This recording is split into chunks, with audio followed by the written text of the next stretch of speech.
Truck ভাড়া আপনি বললেন যে অর্ধেক হচ্ছে, যে 28,000 টাকা ট্রাক ভাড়া আপনি এখন 14,000 টাকা আনতে পারছেন।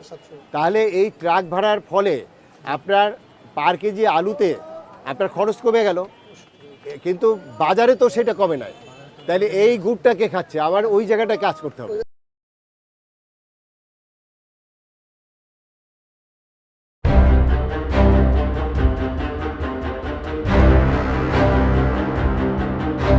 আসে কোথা থেকে? নওগাঁ থেকে আসে, কুষ্টিয়া থেকে আসে। আচ্ছা, এই মাঝখানে একটা মাস তো একটা কি বলবো, যে একটা দেশের তো আপনার সব কিছু একটা অস্বাভাবিক পরিবেশ ছিল। তো এই যে এই নওগাঁ থেকে এবং কুষ্টিয়া থেকে যে আসে, চাল আসা কি বন্ধ ছিল কখনো? না, 2-3 দিন বন্ধ ছিল। আপনার এই গোডাউনে কত টন চাল থাকে? না, কত টন চাল থাকে? আচ্ছা, এই যে স্টক থাকে, সেই স্টক শেষ হতে কয়দিন লাগে? 1 সপ্তাহ লাগে। ওনার যে স্টক আছে তাতে 7 দিন চলতে পারে, এবং উনিই কিন্তু বলছে, আমি কিন্তু জিজ্ঞেস করছি, কি বলছে? 7 দিন থাকে, এবং 2 দিন একটু সমস্যা ছিল। আচ্ছা, তাহলে কি চালের দাম বাড়ানোর কোনো কারণ আছে? তাহলে তো চালের দাম বাড়ার কথা না, তাই না? কিন্তু এই কারণে আপনার 3 থেকে 4 টাকা প্রত্যেকটা চালের দাম বেড়ে গেছে, তাই না? আপনার নিউজে যারা আপনারা দেখিয়েছেন, কি দাম বেড়ে গেছে না? তাহলে এই জায়গাটাই হলো মূল জায়গা। কারণ কি, যে যখন যে সুযোগগুলো পায় সেই সুযোগগুলো নেয়। সেই সুযোগটা কি, যে অস্থির পরিবেশ, 2 দিন চাল আসে না, এই জন্য চালের দাম বেড়ে গেছে, তাই না? এখন আপনি একটু কাগজ দেখান। মিনিকেট বিক্রি 300 বিক্রি করছে। হ্যাঁ আর এখানে আপনার সর্বোচ্চ 3200 লোক হ্যাঁ, বলেন, এখন বলেন। আমি আছে মার্কেট থেকে মালটা কিনে নিই। মার্কেট থেকে মাল কিনছেন মানে কি? আপনি এখানে একটা সাইনবোর্ড টানায় রাখছেন, আপনাকে সতর্কতামূলকভাবে 10,000 টাকা জরিমানা আরোপ করা হবে। এবং সেটার জন্য করে আগামীকালকে সকাল কারণ বাজার অফিস আসবে। ঠিক আছে। আর আপনাদের আমি একটা দায়িত্ব দিতে চাই, এই মার্কেটে আমি কালকে থেকে এই অনিয়মগুলো আমরা রোধ করবেন। আপনি কি কি বিক্রি করেন? শুধু আলু আর পেঁয়াজ। আলু আর পেঁয়াজ। আচ্ছা, এই পেঁয়াজটা কোথায়? পাবনার না ফরিদপুরের পেঁয়াজ? ফরিদপুরের ডাইরেক্ট নিয়ে আসেন আপনি? মানে আপনার পার্টি আছে, ফড়িয়া আছে, ফরিদপুরের বিভিন্ন বাজার থেকে আপনি নিয়ে আসেন? কোথায়, সালতা থেকে? বালিয়াকান্দি, সালতা। আচ্ছা, ইয়েতে। আচ্ছা, আলু কোথা থেকে আনেন? আলুটা জয়পুরহাটের হিমাগার থেকে। ওখান থেকে কি ডাইরেক্ট হিমাগার থেকে আনেন? আচ্ছা, ওখানে 48 টাকা 30 পয়সা কেনা, আর গাড়ি ভাড়া 14,700। এই ভাড়াটা ছিল আপনার 28,000 29,000 টাকা ছিল 4 তারিখ 3 তারিখে। তাহলে আপনার পার বস্তায় আপনার আলুর ক্ষেত্রে অর্ধেক হয়ে গেছে। আগে ছিল 52-53, এখন 50 বেশি স্যার। ট্রাক ভাড়া কমছে অর্ধেক। আচ্ছা, আলু খুচরা এখন বিক্রি হচ্ছে কত? 60 টাকা বেশি। 60 টাকা বিক্রি হচ্ছে। 1 মাস আগে যখন এই যে ট্রাক ভাড়া বেশি ছিল, আপনার চাঁদাবাজি ছিল, তখনও তো 60 টাকা বিক্রি হচ্ছে। এখন আপনার ট্রাক ভাড়া আপনি বললেন যে অর্ধেক হচ্ছে, যে 28,000 টাকা ট্রাক ভাড়া আপনি এখন 14,000 টাকা আনতে পারছেন। তাহলে এই ট্রাক ভাড়ার ফলে আপনার পার কেজি আলুতে আপনার খরচ কমে গেল, কিন্তু বাজারে তো সেটা কমে নাই। আপনি আড়তদারি পান? আচ্ছা, কার কাছে বিক্রি করেন? কাস্টমার নেয়। কে কাস্টমারটা কে? কাস্টমার বিভিন্ন মহল্লায়। আচ্ছা, এই আজকে কার কাছে বিক্রি করছেন? নাম্বার আছে, কালকে নিচে মেহেদি নামে এক ছেলে নিচে, বড় বাজার নাম্বার ওটা। কত করে বিক্রি করছেন? 50 টাকা নিচে স্যার। 50 টাকা। সে কি পাইকারি? খুচরা বেচে স্যার। সে খুচরা বাজে। মেহেদির ফোন নাম্বার দেন। সে এখান থেকে 50 টাকা নিয়ে সে কেন 60 টাকা বিক্রি করতেছে? সে ম্যাক্সিমাম কততে বিক্রি করবে?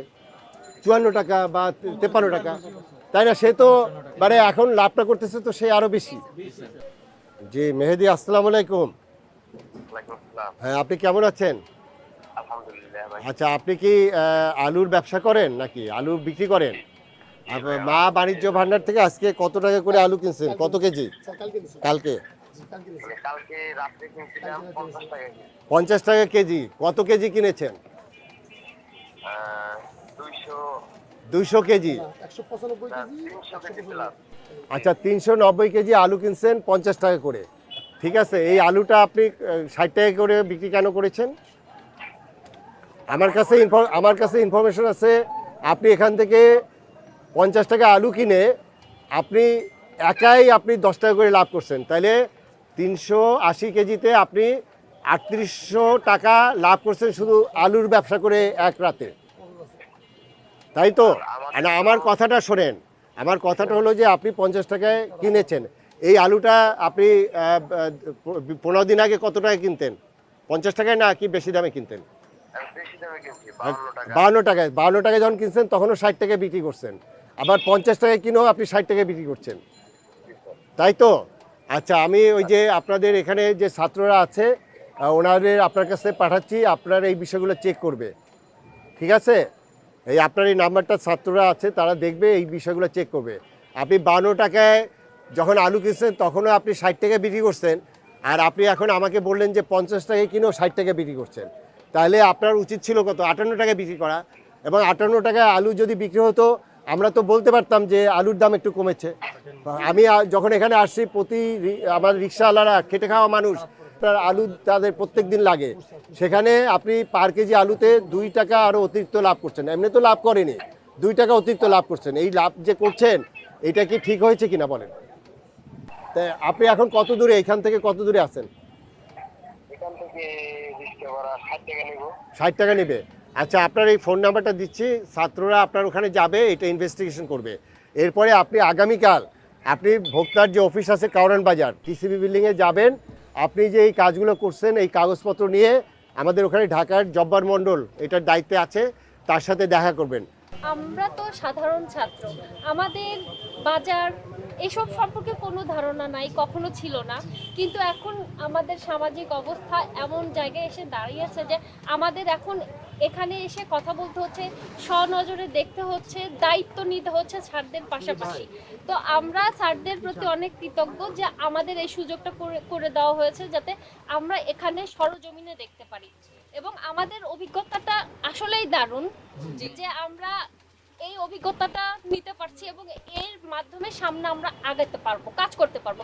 আমাদের যারা আছে, আমাদের টিমে কাজ করছে, তাদেরকে আমরা পরামর্শ দিতে পারবো যে চলো আমরা এভাবে কাজ করি, যেরকম এরকম। আমরা এখন থেকে চেষ্টা করব প্রত্যেকটা লিফলেট একটা করে দোকানে থাকবে বাধ্যতামূলক, এবং এই সতর্কতা সবাই মানে অবলম্বন করবে, মেনে নিবে এবং তাদের একদম জানা থাকবে। এবং এখান থেকে আমরা যা যা শিখলাম যে আপনারা যাদের কাছে বিক্রি করছেন, খুচরা বিক্রেতা, তাদের সবার ডিটেলস, ফোন নাম্বার সহ যাতে আমরা তাদের সাথে কথা বলতে পারি, সেই সুযোগটা আপনারা আমাদের করে দিবেন, আপনারা রাখবেন, আপনারা সচেতন থাকবেন।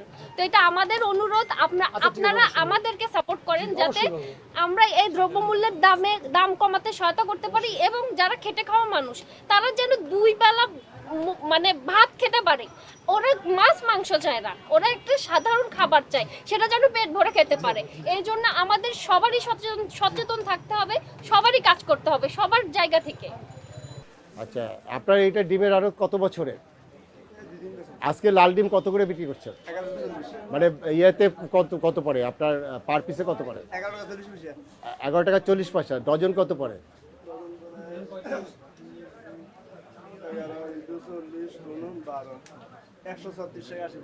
136 টাকা 80 পয়সা। আপনি হলো পাইকারি।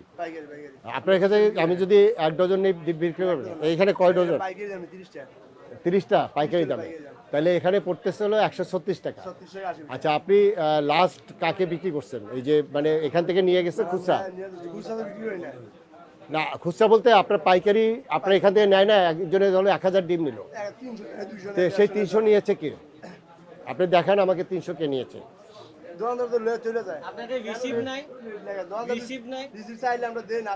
হ্যাঁ, আপনি বলেন যে কোন দোকানদারকে বিক্রি, সেই নাম্বার দেন। আচ্ছা, আপনার নাম কি? মোহাম্মদ রাজীব। আপনি কি করেন? ডিমের ব্যবসা করেন। আচ্ছা, আজকে আপনি ওনাকে দাম ঠিক করে দিচ্ছেন? আপনি এসএমএসটা পেয়েছেন না? না, তাহলে কি আপনি আমার স্লিপ আসছে? আপনার মোবাইলে এসএমএস কি আসছে? আসেনি। হ্যাঁ, আপনার একটু তাহলে এটা একটু চেক করা দরকার। হ্যাঁ, আপনার এই দামটা যে ধরে দিচ্ছে এটা কোথা থেকে দিয়েছে? টাঙ্গাইল থেকে। টাঙ্গাইল থেকে। আপনি আজকে ওনাকে কত টাকা ডিম বেচছেন? 1120 টাকা। 1120 টাকায়। আপনি কত টাকায় কিনছেন? 1100 টাকা। 1100 টাকায়। এই 1100 টাকায় কেনার কাগজ আছে আপনার কাছে?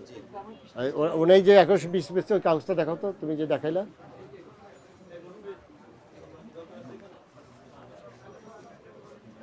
এটা রাজীব পুষ্টি বিতান। 1120 টাকায় আপনি 16,000 ডিম দিচ্ছেন তাকে, 16,200। আপনি যে এটা 1100 টাকায় কিনছেন, এইটার কি কাগজ দিচ্ছে আপনার কাছে?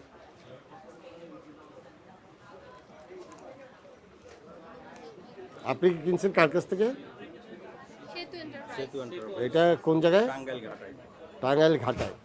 আচ্ছা, সে কত করে বিক্রি করছে? 1100 টাকা 1100 টাকায়। আপনার পার ডিমে আপনার কত খরচ হয়? খরচ ভাঙ্গা সহ প্রায় 11-12 টাকা পড়ে যায়। পার ডিমে কত খরচ? পার ডিমে 11-12 পয়সা পড়ে। 11-12 পয়সা। তাহলে সে 1100 টাকায় বিক্রি করছে, আপনি 1120 টাকায় বিক্রি করছেন। মানে হলো এটা হলো 100 ডিমে 100 ডিমে। আচ্ছা, এই নাম্বারটা একটু ফোন ধরো। শাহালি মার্কেটে রাজীব পুষ্টি বিতানে ডিম বিক্রি করেছেন? আচ্ছা, কত রেটে বিক্রি করেছেন? কালকে সম্ভবত 1100 টাকায় দিছি। 1100 টাকায়।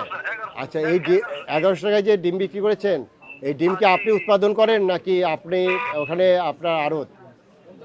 না, আমার যে ছোট খাটো আরো এই যে আপনি যে 1100 টাকা রেট দিলেন, এইটা তো একসময় এটা 1240 টাকা পর্যন্ত ছিল।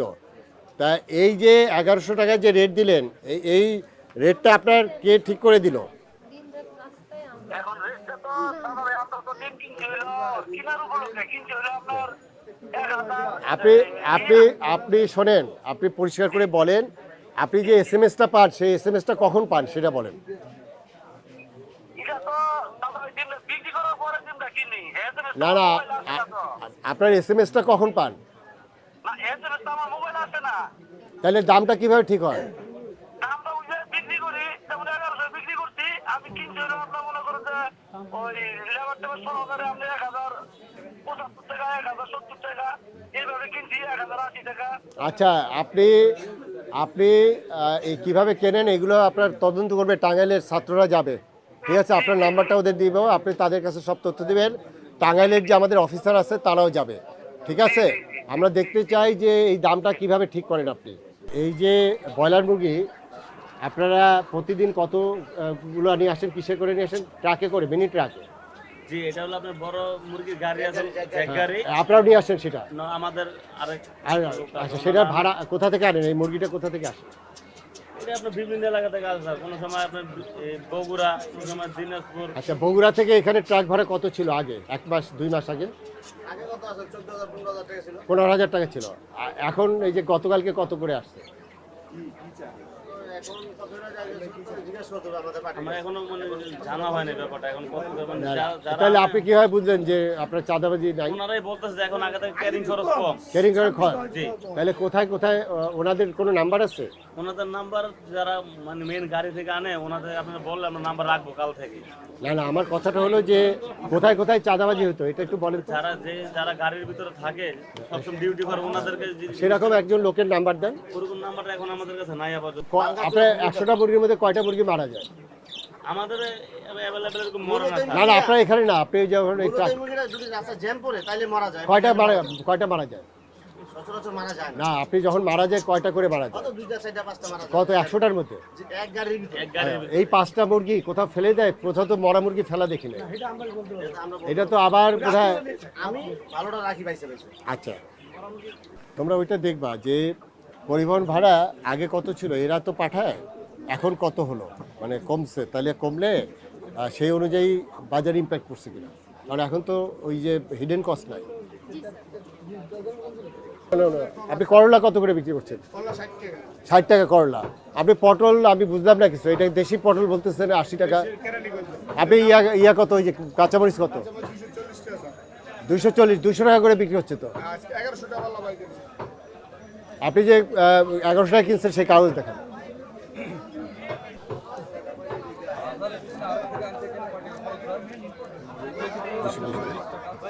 ঠিক আছে, এই দোকানটা কি রাস্তার মধ্যে না? রাস্তার মধ্যে দোকান কিভাবে দিলেন?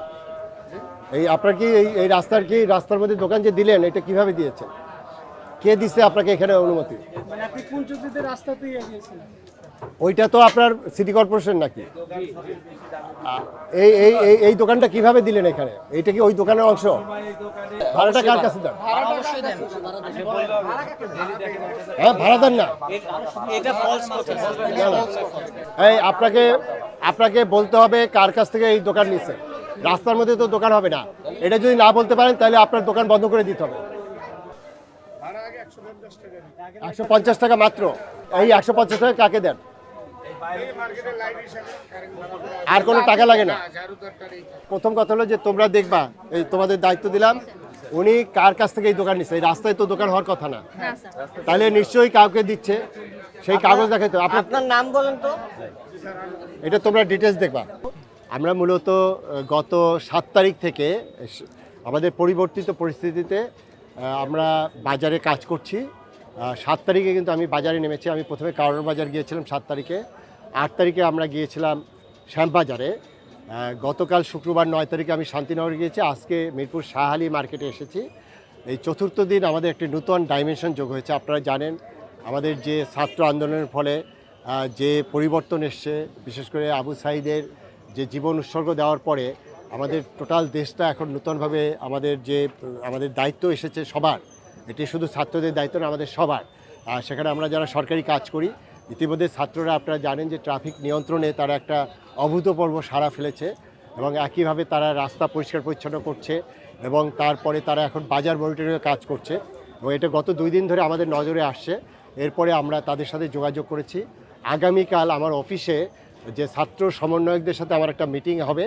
আমরা সারা বাংলাদেশের স্টুডেন্টদের যে এই শক্তিকে কীভাবে কাজে লাগাবো, এই আগামীকাল আমরা ডিটেলস বলবো এবং সেই আগামীকালের মিটিংয়ের মাধ্যমে এই ছাত্রদের সাথে আমাদের সরকারের যে মনিটরিংয়ের একটা নতুন ডাইমেনশন তৈরি হবে। চাল এবং আলুর ব্যাপারে আমরা দেখলাম যে দাম কমেছে, কিন্তু আমরা খুচরা বাজারে এসে সেটার প্রভাব দেখতে পাচ্ছি না।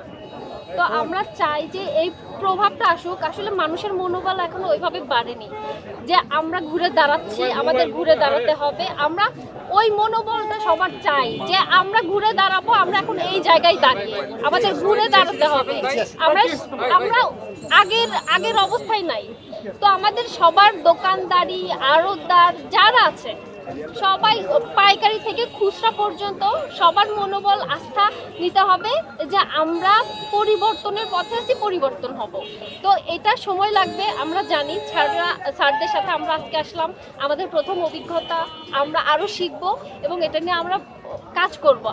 আমরা ছাত্ররা আছি, জনতারা আমাদের সাথে যুক্ত হবে এবং হ্যাঁ, ছাত্র জনতা মিলেই আমাদের এই কাজটা অগ্রসর করতে হবে এবং স্যাররা আমাদের পাশে আছেন। প্রশাসনিক আমরা যদি সহায়তা পাই, আমরা আরো ভালোভাবে এই কাজগুলো আগিয়ে নিয়ে যেতে পারবো এবং সবার মনোবলও পাবো আমরা যে আমাদের কাজ করতে হবে, ঘুরে দাঁড়াতে হবে।